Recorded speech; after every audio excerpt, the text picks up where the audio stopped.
자, 주기성 이어서 하도록 하겠습니다. 자, 73페이지에 오늘의 마지막 주제. 아까 말했지만 118개의 원소가 전부 다 성질이 다르지 않고 왜 성질이 비슷한 원소들이 존재하나요를 이해하기 위해서는 뭘 한다고요? 원자 안에서 전자가 어떻게 배치가 되는지 그 규칙성을 이해를 하셔야 된다라는 소리입니다.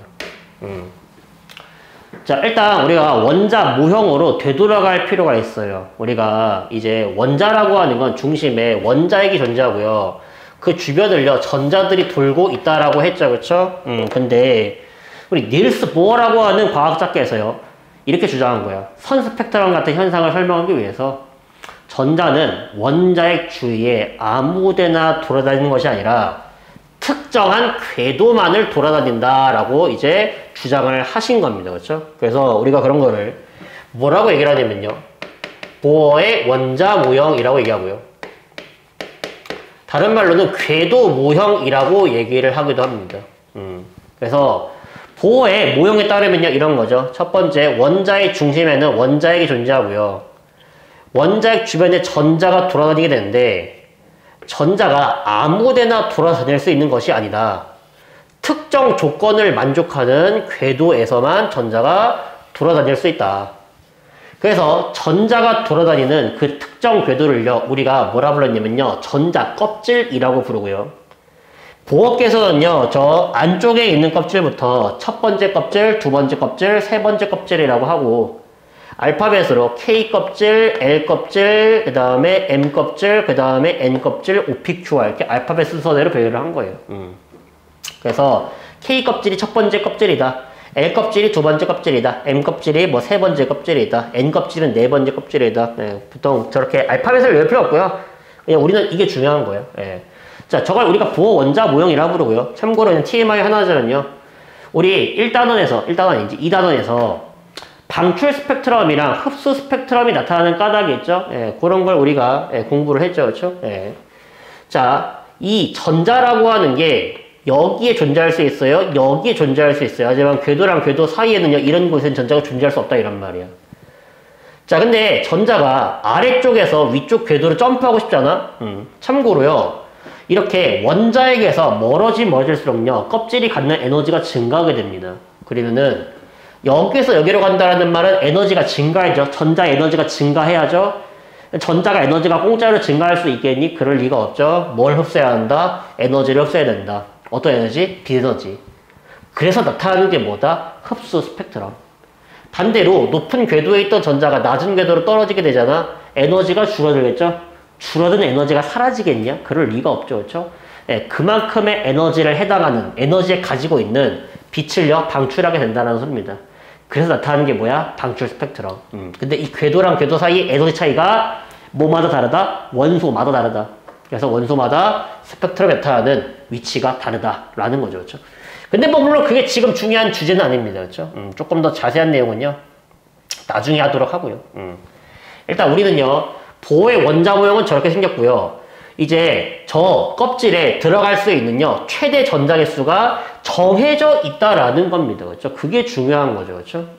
그래서 이 우리가 뭐라 부르냐면요, 유식한 말로 최대 수용 가능한 전자수라고 얘기를 합니다.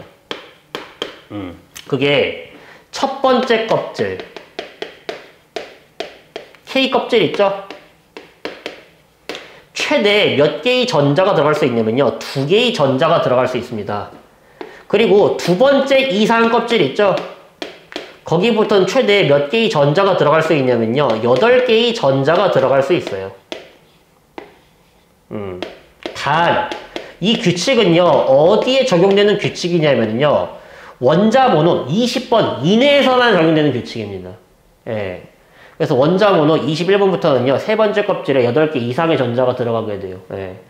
그래서 우리는 원자 번호 20번까지만 외운 거예요. 이 규칙은 원자 번호 20번까지에만 적용되는 규칙이므로, 그렇죠? 그래서 우리가 이렇게 가장 바깥 껍질에 전자를 8개 채우면요, 화학적으로 안정해지게 되는데, 그런 걸 우리가 옥텟 규칙이라고 그러는데, 그거는 뒤에서 조금 더 자세하게 하도록 하겠습니다. 화학 결합할 때. 어쨌든 간에 이걸 먼저 알아두십시오. 최대 수용한 가능한 전자 개수는 껍질마다 정해져 있더라. 첫 번째 껍질에는 맥시멈 2개까지밖에 못 들어가더라. 그리고 두 번째 이상 껍질부터는 8개씩 들어갈 수 있더라. 라고 하는 걸 꼭 머릿속에 기억해 주시면 되고요. 이게 규칙 첫 번째입니다. 최대 수용 가능한 전자수는 이런 식으로 정해져 있다. 자, 그리고 두 번째, 원자는요, 전기적으로 중성이에요. 그리고요, 원자에게는 뭐가 들어가 있어? 양성자가 들어가 있죠? 그리고 그 주변에 뭐가 있어요? 전자가 있는데, 원자가 전기적으로 중성인 까닭은요, 원자핵 안에 들어가 있는 양성자 개수랑 주변을 돌고 있는 전자 개수가 똑같기 때문이죠. 전자수가. 그렇죠? 그래서 우리가 아까 전에 양성자 개수로 뭘 매겼죠? 원자 번호라고 하는 걸 매겼죠. 근데 원자 번호는 뭐랑 똑같고요? 양성자 개수랑 똑같고. 원자라면은요, 양성자 개수랑 뭐가 똑같다? 전자 개수가 똑같다라는 겁니다. 단 이거는요, 원자일 경우만이에요. 이온일 경우는 해당 안 됩니다. 이온은 안 돼요. 원자일 때만 해당되는 규칙이에요. 네. 그래서 두 번째 규칙은 원자 번호만큼의 전자 개수를 가지고 있다. 원자 번호가 3번이면 전자도 3개 가지고 있다. 원자 번호가 17번이면은 전자도 17개 가지고 있다. 라고 받아들여 주시면 되겠습니다. 그렇죠? 그리고 세 번째, 자, 전자는요, 몇 번째 껍질부터 채워지냐? 우리가 유식한 말로 이렇게 말합니다. 에너지 준위가 가장 낮은 껍질부터 전자가 채워지기 시작한다라고 해서 우리가 싸움 원리라고 얘기하거든요. 근데 그냥 간단하게 이런 거야. 에너지가 가장 낮은 껍질이 가장 가까운 껍질이에요. 여기가 에너지 가장 작고요. 커집니다. 점점 원자에서 멀어질수록. 그래서 우리가 이렇게 얘기할까요? 이거는 어차피 좀 단어가 나올 수도 있으니까 알아둡시다. 전자가 돌아다니는 그 궤도를요, 우리가 뭐라 한다고요? 전자 껍질이라고 부르고요. 그리고 그 전자 껍질에 있는 전자가 갖는 에너지를요, 우리가 뭐라 부르냐면요, 에너지 준위라고 얘기를 합니다. 다시 정리할게요. 에너지 준위가 뭐라고요? 그 전자 껍질에 들어있는 전자가 가질 수 있는 특정한 에너지, 우리가 이것을 에너지 준위라고 합니다. 왜 특정하냐? 이 값 가질 수 있고요, 요 값 가질 수 있고요, 저 값을 가질 수 있는데 사이에 있는 값은 못 가지거든요. 1 가질 수 있어, 2는 가질 수 있어, 3은 가질 수 있어. 하지만 1.5는 안 돼요. 전자는 특정한 에너지 값만 가질 수 있어. 우리가 그런 걸 유식한 말로 뭐라 본다고 했어? 맨 앞단원에서 불연속적이라고 했죠. 그래서 전자의 에너지는 불연속적이다라고 얘기하는 거예요. 오케이?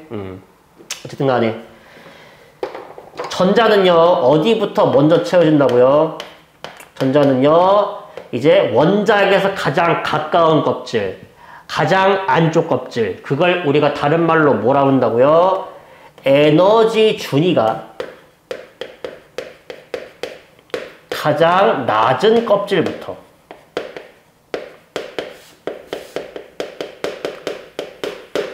채워진다라는 겁니다. 이 뭐라고? 에너지 준위가 낮은 껍질, 가장 안쪽 껍질.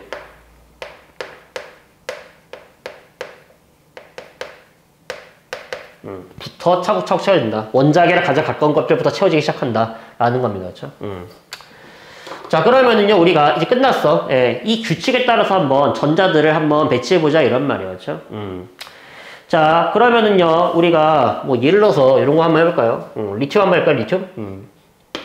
자, 리튬 한번 그려볼까?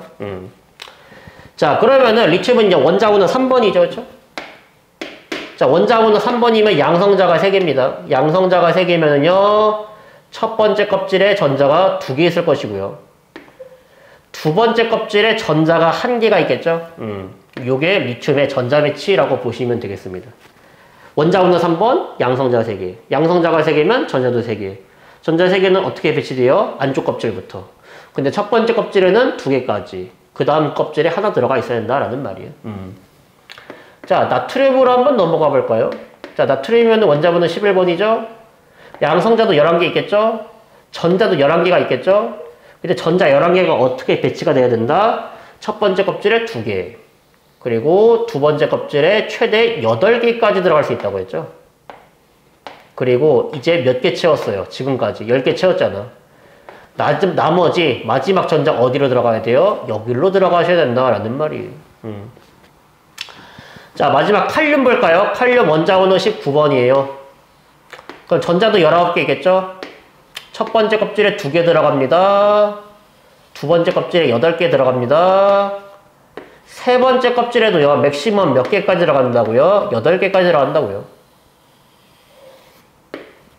세 번째 껍질에도 8개까지 끔 들어가고. 지금까지 몇 개 채웠죠? 2개, 8개, 8개니까 18개 채웠죠, 그쵸? 그러면은 하나 더 채워야죠. 마지막 바깥쪽 껍질에 하나가 들어가 있겠네요. 이게 칼륨의 전자겠죠. 자, 그러면은 잘 생각해봐. 어떤 규칙성이 있냐. 자, 리튬 있죠? 얘 몇 주기 원소인지 아시나요? 얘가 참고로 2주기 원소예요. 1조 원소입니다. 나트륨요 3주기 원소예요. 1조 원소예요. 칼륨요 4주기 원소예요. 1조 원소예요. 그래서 지금요 이렇게 주기랑 족을 우리가 썼는데 잘 들어보십시오. 얘 지금 껍질 몇 개 있죠? 2개 있죠? 얘 껍질 몇 개 있죠? 3개 있죠? 얘 껍질 몇 개 있죠? 4개 있죠? 그렇죠? 아, 그러면 우리가 주기라고 하는 것은요, 뭐랑 관련이 있다? 전자가 들어가 있는 전자 껍질 개수랑 관련이 있다라는 걸 알 수 있죠? 그래서 주기를 보면 뭘 알 수 있다? 껍질 개수를 알 수 있다는 소리예요. 이게 주기율표의 진정한 의미라고 보시면 돼요. 주기율표 봐잖아? 껍질수 알 수 있어. 그리고 얘랑 얘의 공통점 보여요? 얘 가장 바깥껍질에 전자 한 개 있고요. 얘도 가장 바깥껍질에 전자 한 개 있고요. 얘도 가장 바깥껍질에 전자 한 개 있습니다. 우리가 이런 식으로요. 가장 바깥껍질에서 화학결합에 참여하는 이 전자를요. 뭐라고 부르는 거냐면요. 원자가 전자라고 얘기를 합니다. 원자가 전자 아니고요. 원자가 전자입니다.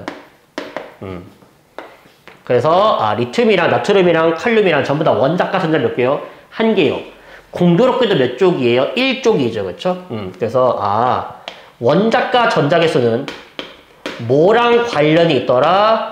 저 족이랑 관련되어 있더라 이란 말이에요. 그렇죠? 자, 그리고 우리가 이 원자가 전자 있죠? 내가 아까 말했지만 이 원자가 전자라는 놈은요. 구체적으로 이런 뜻을 가지고 있습니다. 원자가 전자는 단순히 그냥 가장 바깥 껍질에 있는 전자를 의미하는 게 아니에요.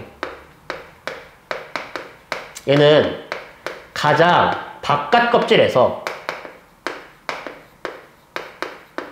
정확하게 화학 결합에 참여하고 있는 전자를 의미합니다.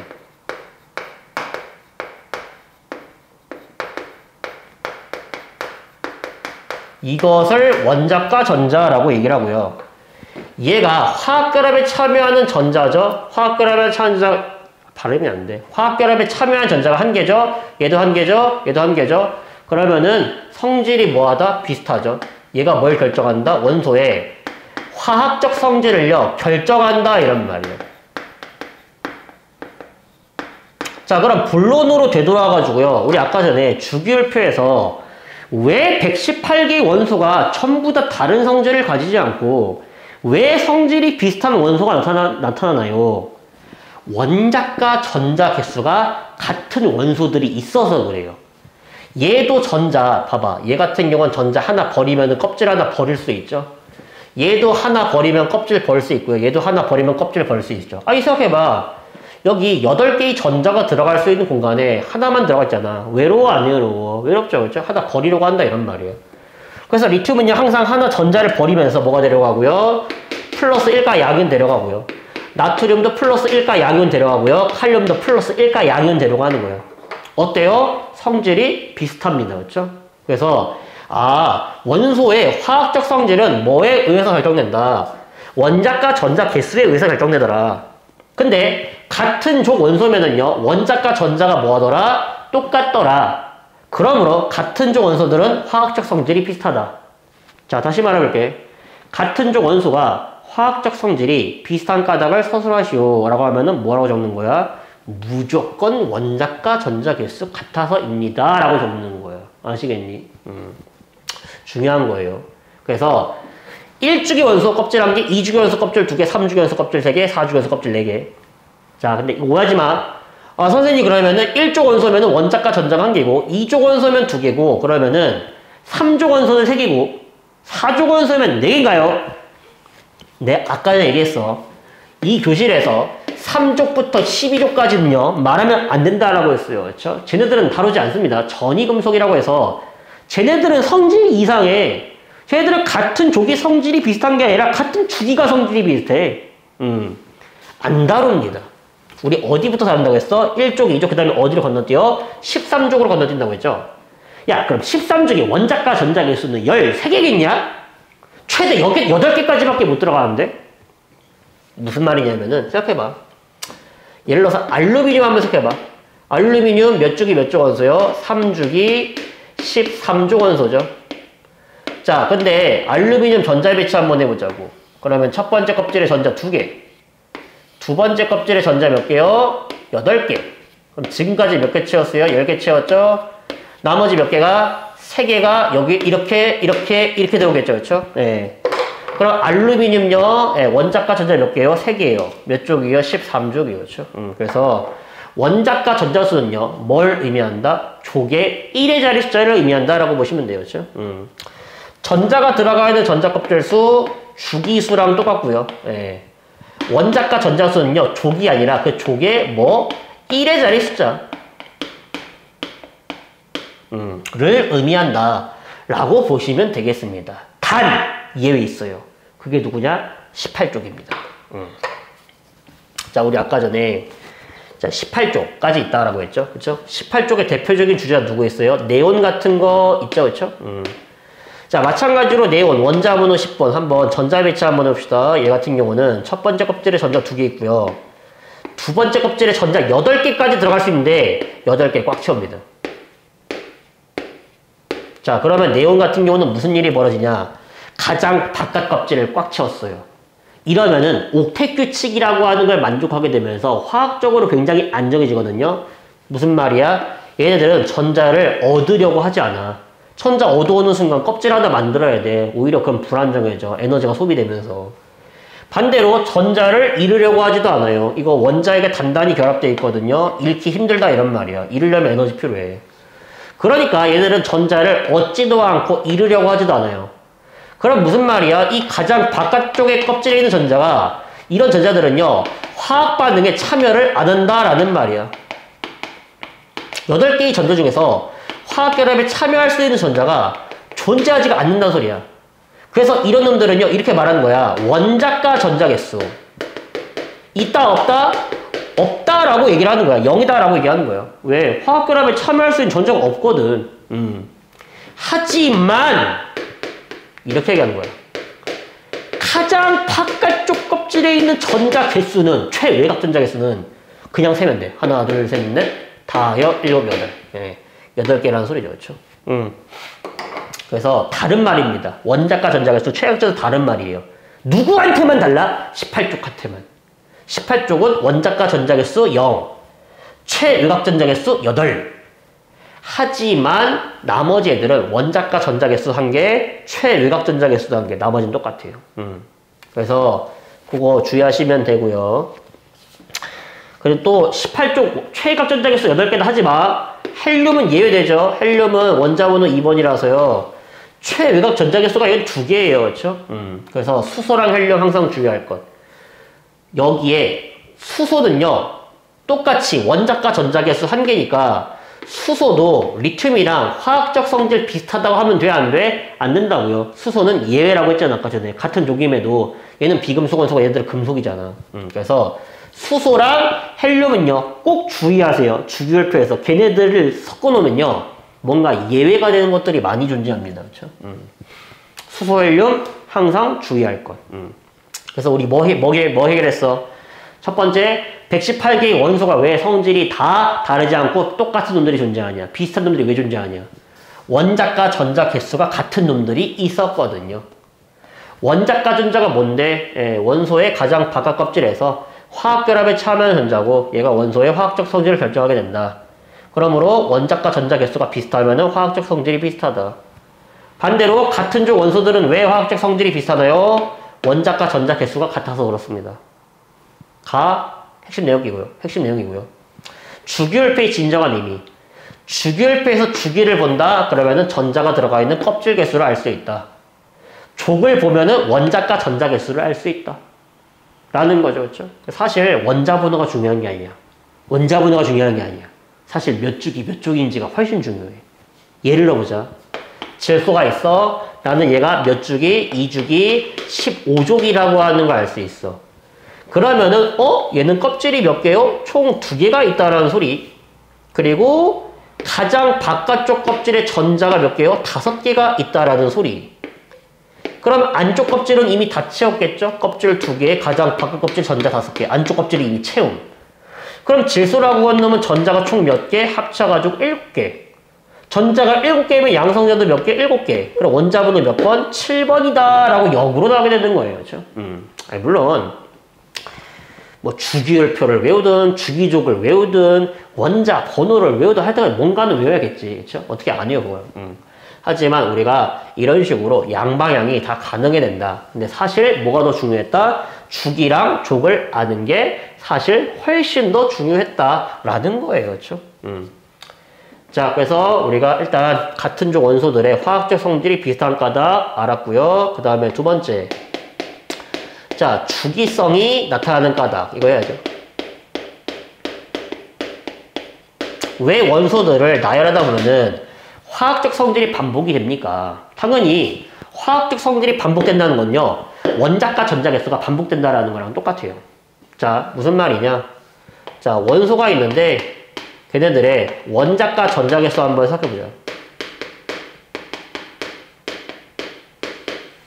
자, 예를 들어서 리튬, 벨륨, 붕소, 탄소, 질소, 산소, 플로린, 네온, 나트륨, 마그네슘까지만 할까요? 네, 얘들이 원자과 전자 개수 세보자고.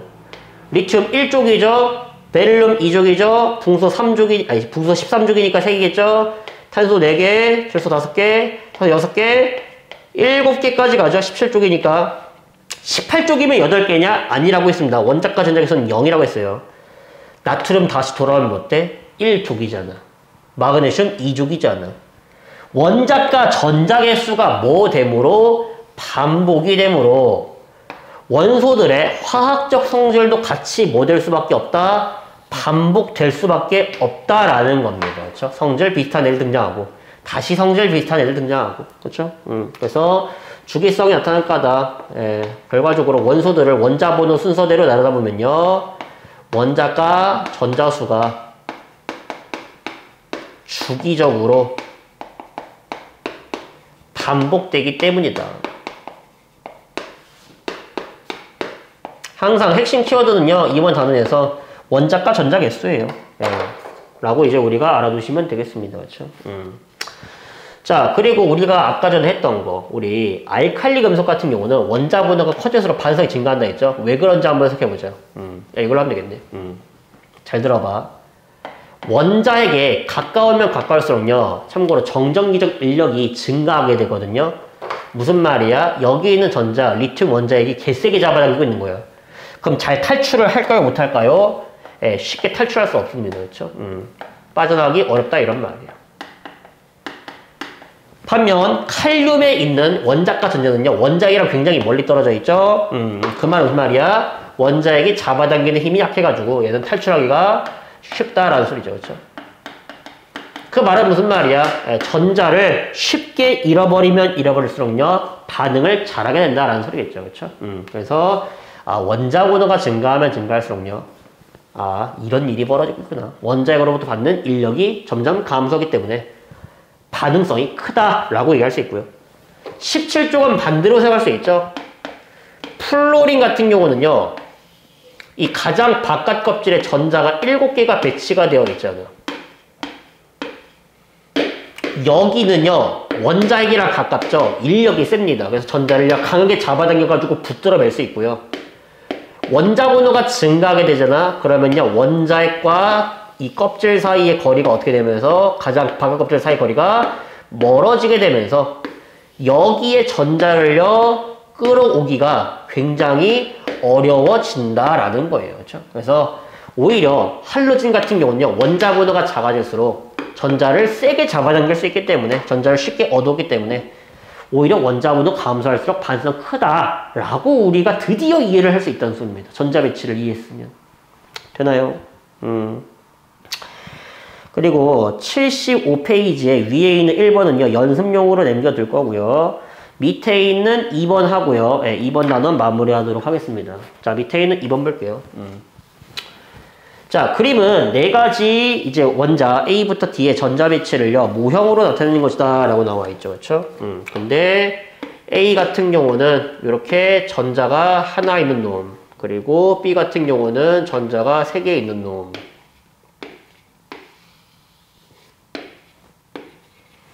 C는요, 전자가 어떻게 있어? 첫 번째 껍질에 2개, 두 번째 껍질에 7개가 있나요?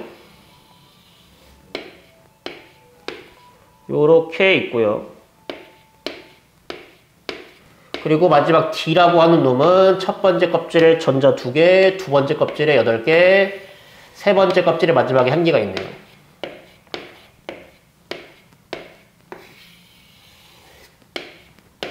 자, 요게 D입니다. 그렇죠? 자, 그러면은 얘들의 원자 번호랑 주기랑 족을 쓰라고 했죠. 그렇죠? 자, 첫 번째 원자 번호부터 먼저 적어볼까요?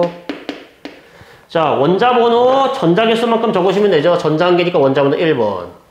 얘는 전자 3개니까 원자 번호 3번. 얘는요, 7개, 몇 개니? 9개니? 예, 9번. 그 다음에 얘는요, 11개니? 예, 11번이라고 적으시면 되겠죠. 그렇죠? 자, 몇 주기 몇 쪽인가요? 자, 주기 조. 자, 그러면은 얘는요, 자, 껍질 1개죠? 1주기. 껍질 2개죠? 2주기. 껍질 2개죠? 2주기. 껍질 3개죠? 3주기라고 적으시면 되겠죠? 주기는 껍질 개수. 자, 족 적으시면 되죠. 그렇죠? 얘는 원자과 전자 1개 1쪽, 원자과 전자 1개 1쪽, 원자과 전자가 지금 몇 개? 7개죠. 그렇죠? 그럼 7쪽이 아니죠? 이거 7쪽으로 적으면 두들겨 맞습니다. 네, 17쪽이에요. 3쪽부터 12쪽까지 안 합니다. 네. 그 다음에 마지막에 원자과 전자 1개니까 1쪽이죠. 그렇죠? 그래서 이렇게 적으시면 되고요. 자, 두 번째 2번 A랑 B랑 D는 화학적 성질 비슷하다라고 나와있죠. 그렇죠? 아, 선생님, 얘도 원자과 전자 1개고요. 얘도 원자과 전자 1개고, 얘도 원자과 전자 1개니까 원자과 전자 개수니 같으니까 화학적 성질 비슷하겠네요. 라고 해서 동그라미 치는 순간 진짜 개 두들겨 쳐봤습니다. 그렇죠? 예, 왜요? 확인해야죠. 예. 얘는 수소잖아. 얘는 리튬이잖아. 얘는 나트륨이잖아. 얘는 금속이잖아. 얘는 비금속이잖아. 아까 그래서 뭐라고 했어? 항상 문제는 뭐 때문에 발생하는 거냐면요, 수소랑 헬륨 때문이야. 수소랑 헬륨 때문에. 걔들은 뭔가 예외가 많아. 그래서 이제 주기를 봤을 때 이런 생각 가져야 돼. 한 번은 틀릴 수 있죠. 두 번부터 틀리면 걔 바보 멍청입니다. 예. 주기를 봤을 때 수소가 있는지 없는지를 꼭 잘 확인할 것. 항상 걔 때문에 틀리니까. 예. 헬륨도 마찬가지.